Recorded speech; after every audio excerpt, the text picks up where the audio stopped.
Ketganda kelib birdamda yumshab oldigan, qo'rg'anda izil ketadigan, vazdan qilganda parchalanib ketadigan ishlar bormi tuqqanlar. Bugun men o'zlarga dangliq oshpaz ustamlar hagiz deb bermaydigan 500 yilda ara o'rgangan usulni deb beray. Oldi bilan go'sht, so'piya, sinjani qiyma qilish mashinasidan normal cho'nglikda qiyma qilib olgandan keyin 500 gram go'shtga 30 santdan 50 santgacha shayoni ushoqlab chanib olamiz. Anda go'shtimizniki 3 dan 1chilik kelgan dofoni qo'limiz bilan mashlaq mejib ushoqlab aralashtirib olsak bo'ldi.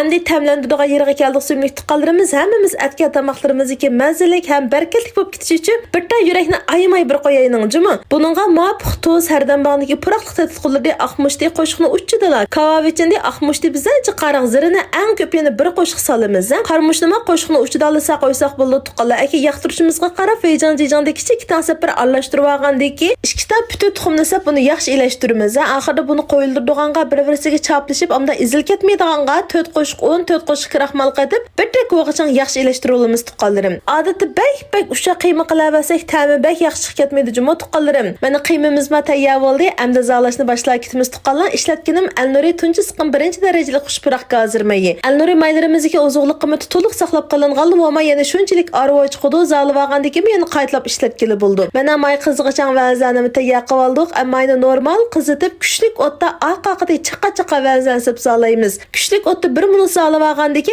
o'tini sal astaltib 3-4 minut atrofida yaxshi qizargacha zalib olamiz. Mana tuqqanlar yeyishlik ham quvvatli vazimizni tayyor bo'ldi. Qanamisi o'zlami mo'sha usulda bir qilib sinab baqsizlar.